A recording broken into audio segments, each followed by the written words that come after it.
I'd like to present MC Patel, File Based Loudness, Calm Compliance, and Audio Workflows. Thank you, Brad. Thanks.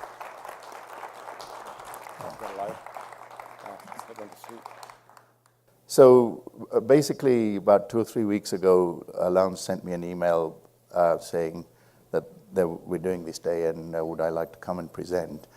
I hadn't really got an appreciation for the exact theme of it, other than it's audio, and I got the program a while back. So this is a presentation, part of it's commercial, and I'll skip through a lot of that. But it's a presentation that we do to our clients to explain about file-based workflows and the Calm Act. So briefly, what I'm going to do is talk about some trends. Tape is sort of not going away, but files are growing in usage. And so whatever you do with tape in real time, you will want to do with files in some form or another. That was the inspiration. So we'll talk a little bit about that. The other thing is that file-based workflows are beginning to appear. We are focusing on audio, so I'll tell you a little bit about our company and about audio in files, what loudness is and what audio workflows are. The migration from tape to files is basically, it's been happening. The cameras no longer record to tape. You get little flash drives. Playout is done through servers. Tape is still used to exchange content, but less so. There is this growing trend pretty much everywhere.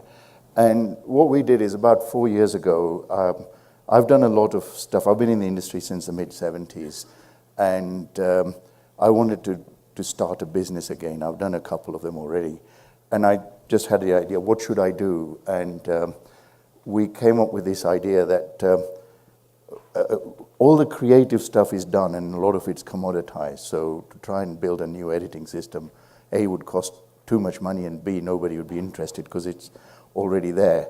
So we came up with things that we said, well, what can we do that is small, that people will still need? And the idea was that if you have a file which has got video and audio in it, and you want to do something to it, what would you do? So what would that something be? Very simple. It could be you just want to change the audio level, for example. So that was the basis of our company. So we had this inspiration that people want to do things with in files that they do with tape or in real time. How could you do that?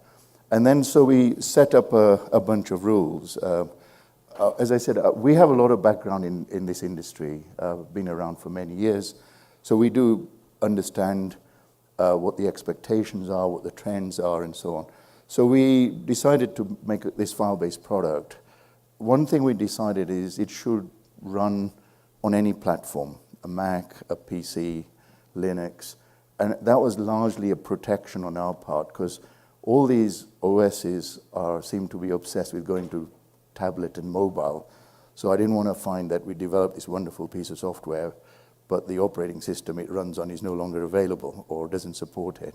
So it was done in that with that. The other thing was we wanted to make it easy to use. When I talk about loudness, you'll see how many various parameters there are of control. And we don't want a creative person to get baffled by the jargon of technology. So we wanted to make it very easy to use.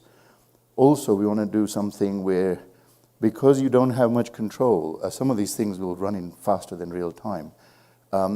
Whatever we do, you've got to be able to trust that we haven't messed it up. It's a very important part. So if you think of what we do as something that is trying to preserve the creative process through the chain of delivery and distribution, that's broadly speaking what we do. But anyway, let's talk a little bit about audio. So if we review audio measurement, the traditional broadcast practice was to measure peaks. So we basically said, what is the peak level that we permit? It's an old standard that's really based around two things, really. One is that the you measure the peak so you get some indication of the loudest bit. And the other one is you're doing it because you're trying to ensure that the audio is not so loud that it interfered with the color. Those of you who remember NTSC, and in our case PAL, that's why we had a peak-based measurement system. And if you look at a peak-based system, the signal peaks for different types of content are high. But if you look at the average level, they're very different. And so basically, if we look at what's the difference between peak-aligned and loudness, loudness is the average level in a program. So when audio mixers mix a program, they have a sense of the atmosphere they're trying to create, and they balance the loud bits with the quiet bits, and that the average level is what matters. And so peak, as I said, is the instantaneous value. So if we look at some of the content across the field and say, what sort of peaks do they get and what sort of average levels there are, there's quite a wide range of change. And this is what you notice when you switch between, when content changes, that the average levels are different because they haven't been mixed to a uniform averageness. The uniform averageness has got its own set of problems, and we don't have time to discuss that.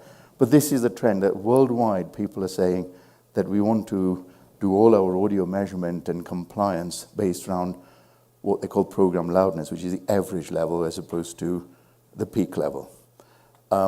So if we did this, and if we said that in this country now you have to deliver to -24, in Europe it's -23, what would this content look like if we were to normalize it? And you can see that this is now normalized, and the peaks have gone down, and they've gone down most in commercials. And the reason is that in the 80s, people discovered, the commercials people discovered, that if all you had to do was not exceed a certain peak, there was no law which said if you hovered around a few percent of that peak, that was okay, and that's why you get loud commercials.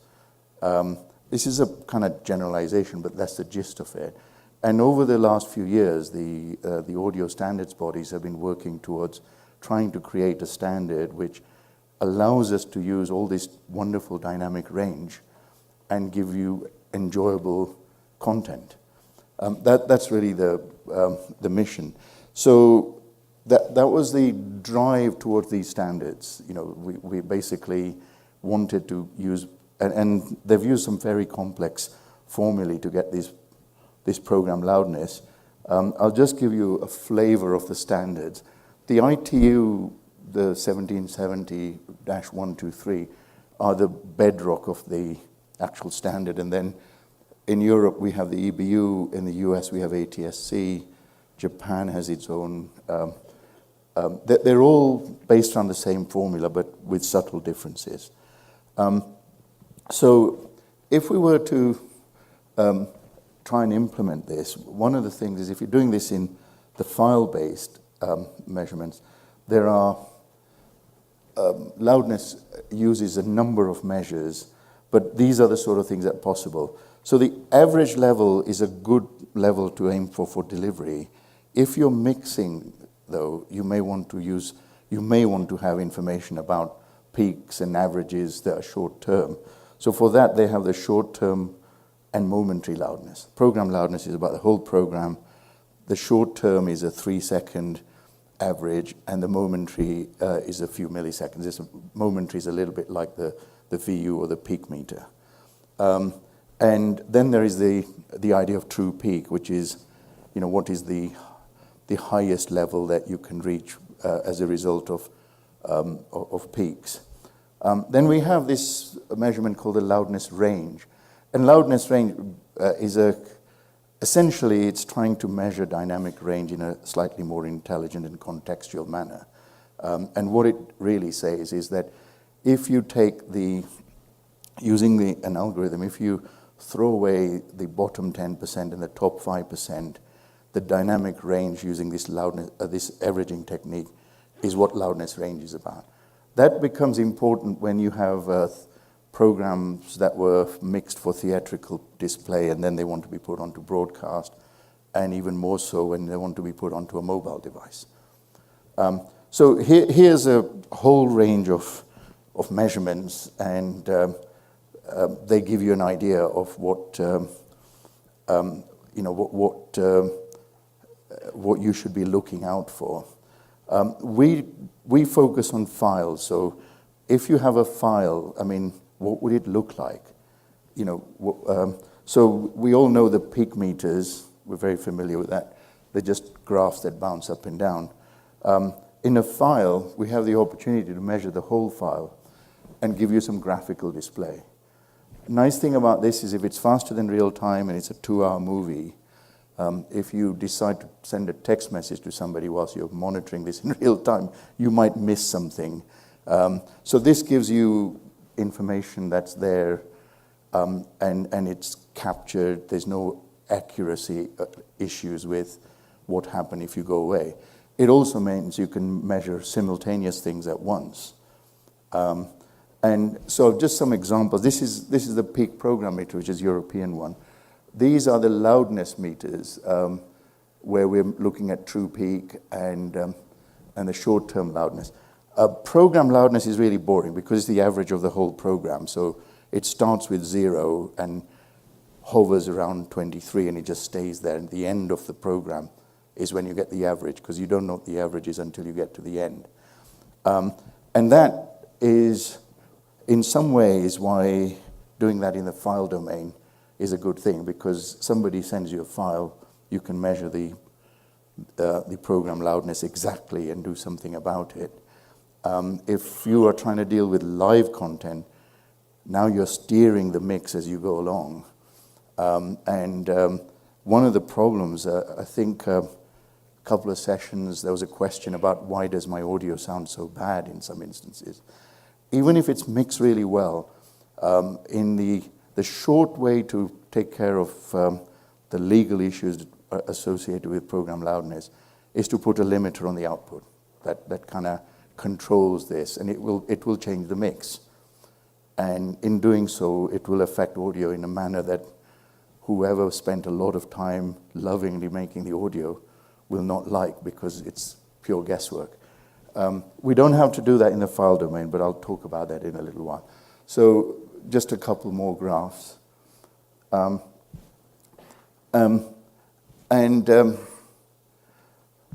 if you have audio, it's in files, it's pretty much distributed everywhere. We look at this much more as after you finished your work, what our product looks to do is to be the guardian of the quality of that. So we give measurements. If it's out, if it's going to fail, we apply correction, but the correction is because we know what the program loudness is and it's an average, we simply lift the gain a little bit or lower it to bring it into spec. We don't touch it any more than that. Now, that's important because what we assume is the mix is good, or this mix is as was intended by the creative person. One other thing I mentioned was the diversity. So if we look at some historical content and measure the loudness and the loudness range, this will give you some idea.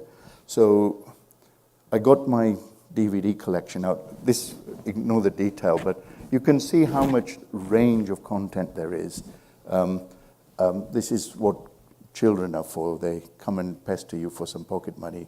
I made mine get a whole lot of DVDs and measure them and log this for us.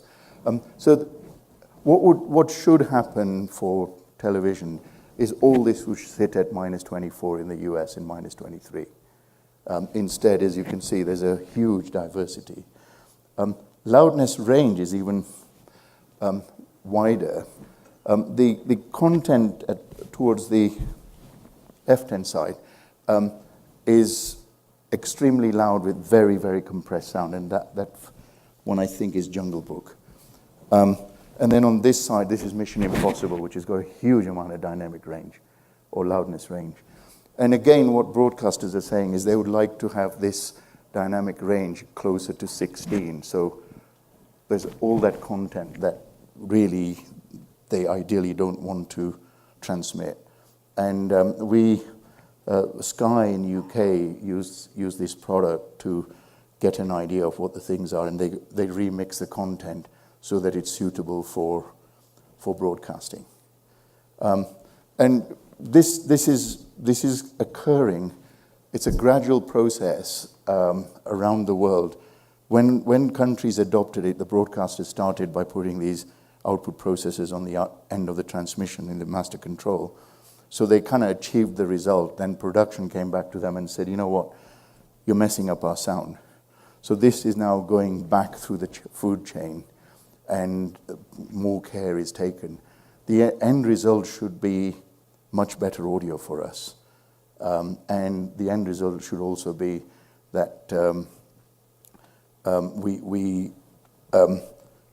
we get quality across the board and consistency. So when you flick channels, you don't get the jarring changes in volume level. As I said, it's not without problems. There are programs that are meant to be deliberately quiet, and if you say that the average must be minus 24, you will lift them.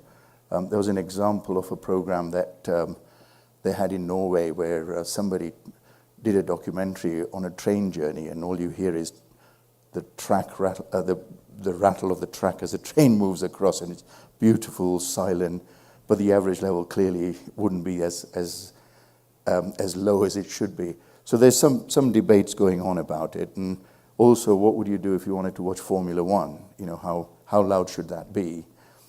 So those are issues that are being worked out, but by and large what they're saying is you can always have the option of turning the volume up for something like Formula One and down for something quieter, but generally the idea is to try and keep the thing consistent. So from a post and production point of view, because different countries have slightly different standards, what should you mix to? And similarly for the theatrical release, what would you mix to? I did visit Disney. They invited us to talk to them, and they said they were only going to do one mix. They were not going to go and do 2 or 3 mixes. So there are still some issues out there. So the other thing I'm going to talk about now is, if you're going to do this in the file domain, if you imagine doing this with real-time stuff, you have a tape, you have 2 or 4 tracks of audio, you know where the audio is, and you're done. The problem we have with files is you can have mono, stereo, 5.1 as discrete files, 8 monos, 4 stereos. All these are real combinations that we've encountered. So when you're looking at measuring this or correcting them, then you have to be aware of this.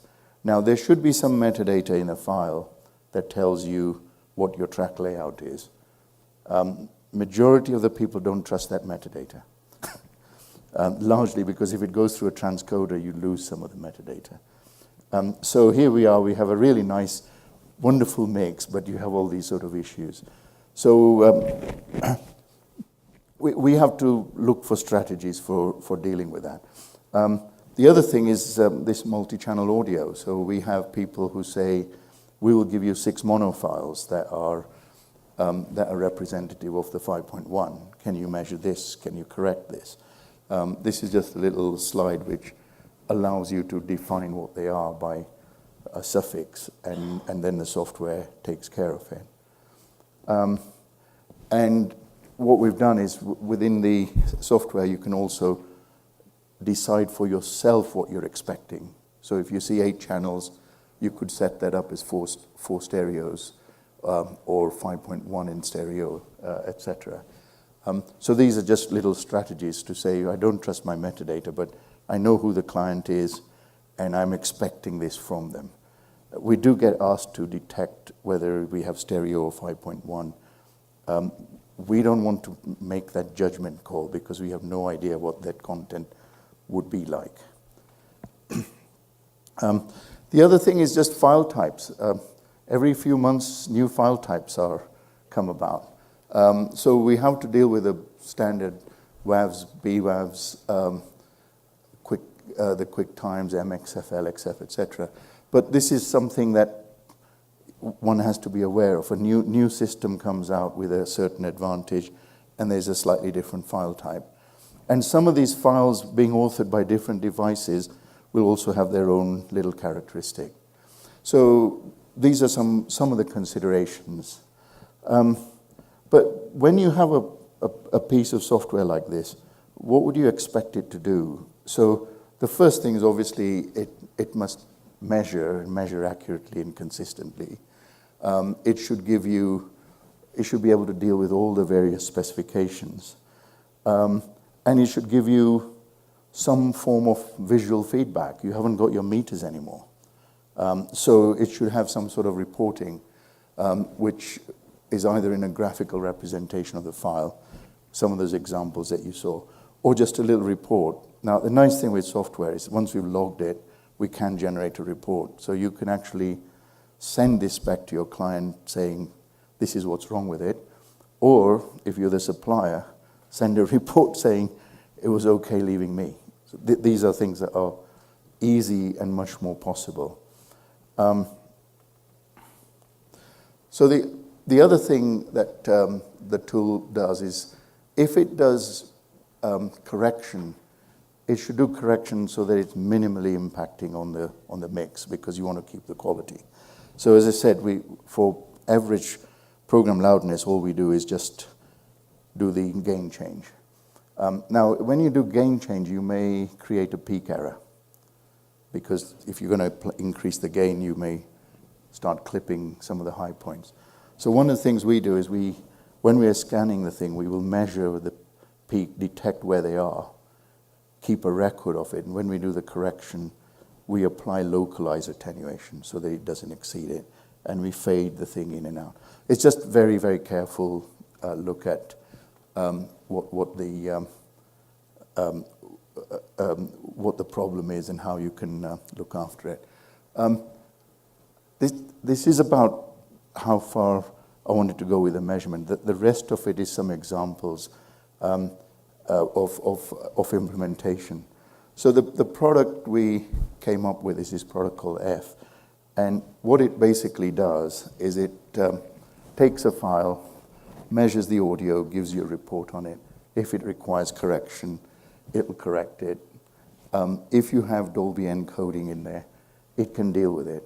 Now the idea here is all the operator says, take this file, apply this specification to it, let me know if I've failed or not. If I've failed, you get a visual representation of where it's failed. You correct it, you get another visual representation of what it's done to it, and you ship it. So in some ways, it's made life really, really easy. This isn't something you would do as you're mixing the audio. That's really your control and your domain. This is after it's gone out, after it's been edited and sent out. I think I mentioned the file types again, but essentially doing the peak correction program loudness gets you to all the deliverable standards that you need. You can apply a different profile to each one of them. Now, the other thing that we need to do in files is, I call these audio workflows, and that's just rearranging the channel layout. So the content you want is in stereo 3, and it wants to be in stereo 1. This sounds really silly, but it's something in VT land you could do very easily. In a file, you have to get to that content and do something about it.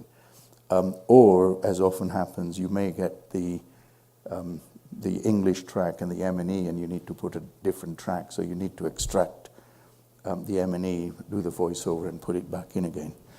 So this is a requirement that NHK in Japan came up with, where they wanted us to extract the audio so that they could take it into the edit suite, put the video descriptor on it, and put it back in again. And this, in the meantime, also will allow you to replicate stuff, channel shuffle it, and mute it. Very, very simple things, extremely hard to do in that file domain. And you don't want to take the file to bits to do simple things like this. Similarly, if you want to encode or decode for audio, the same thing. reason why this is attractive is when you're trying to do this, you're not touching the video. You're not decoding the video and recoding it. It's a completely transparent process. Now, if you're preparing content for playout, you may want to do all those things at once. So one step at a time. So you can program a sequence. In this particular case, what they said is we only have stereo 1 and 2, but my playout server needs stereo 1, stereo 2, Dolby, Dolby E. And so this is a workflow that's provided. You can have any number of those workflows, and these are all automated. So really, this is all I had to say about audio workflows and loudness. If you have any questions, I'd be happy to take them.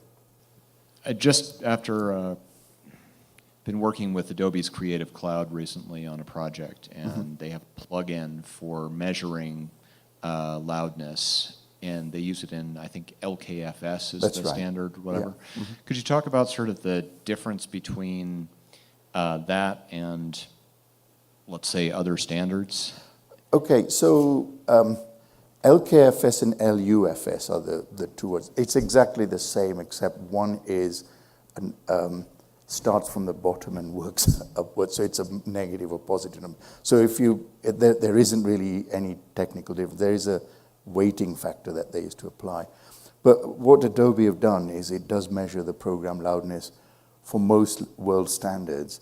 The differences in the world standards is as follows, that in the US, Australia, Japan, those are the known ones. There's still some countries deciding, and I think Korea is just about to do that. It's minus 24.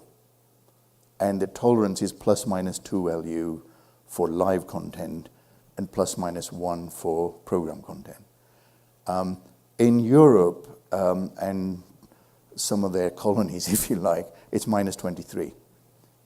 And there's some minor changes to the tolerance. Now, the irritating thing is if you mixed it for here and it goes across, you'll have to apply that 1 LU of change. Now, when the standard was coming out, the loudness is quite easy. If you assume the mix is as you want it, we do get asked to say, well, what if it's a rubbish mix? You say, well, this is not a creative tool. This isn't going to take care of your problems.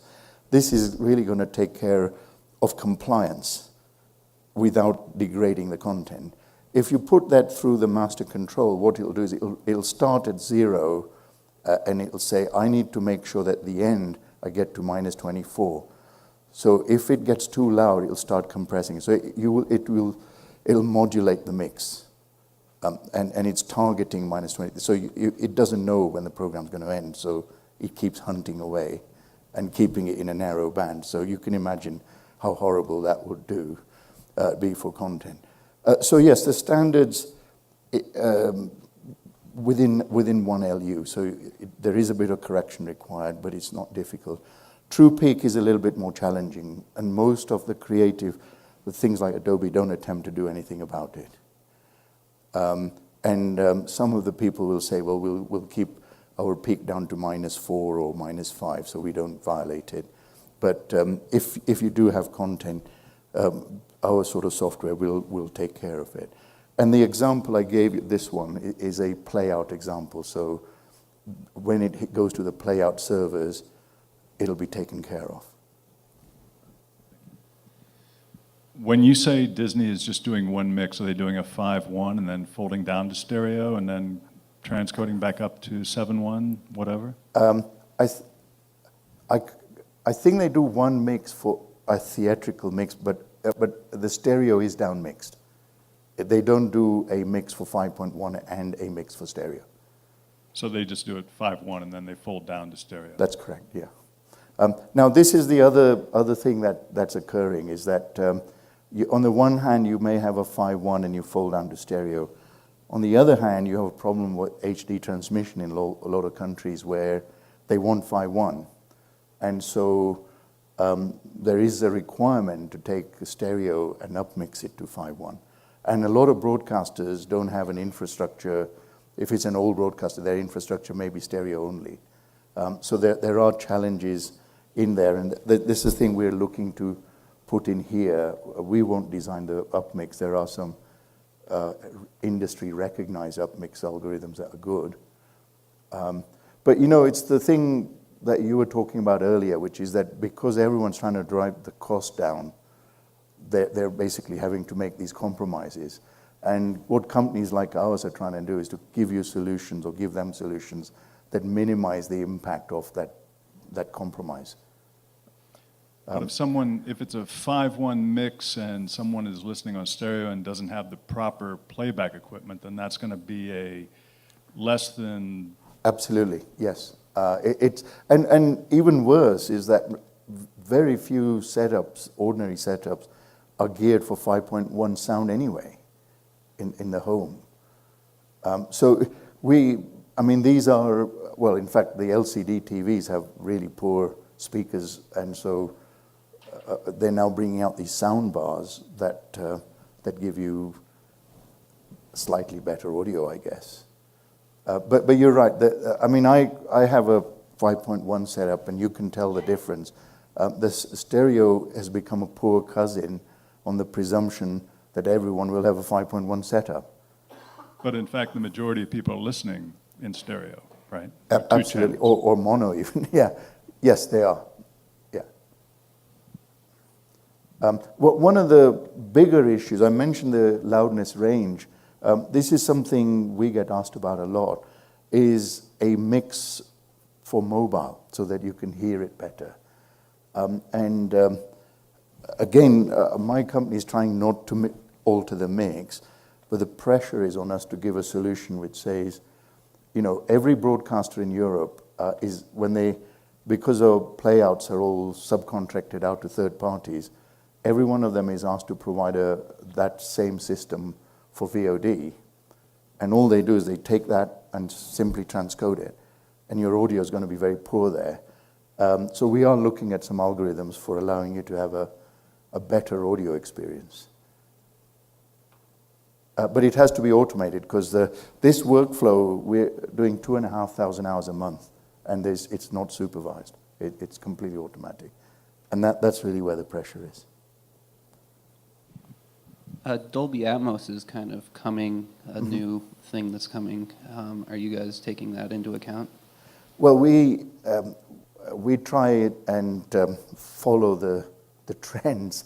The software, the way the platform's designed, it will be some other channels, but it's object-based audio, so now loudness correcting it is almost impossible unless you do some different algorithms for it. We have a good rapport with Dolby. It was Dolby who asked us to implement the Dolby E encode decode process in there. It's something that will evolve. By the time it gets to the broadcasters, there'll be some years. But as we noted earlier, if the people are still only listening in stereo, then Atmos for the home is a long way away, certainly as a popular thing. It does sound really good. I was given some demonstrations. It's excellent. But I think that will probably stay in the theatrical domain for quite some time. Yeah, thank you.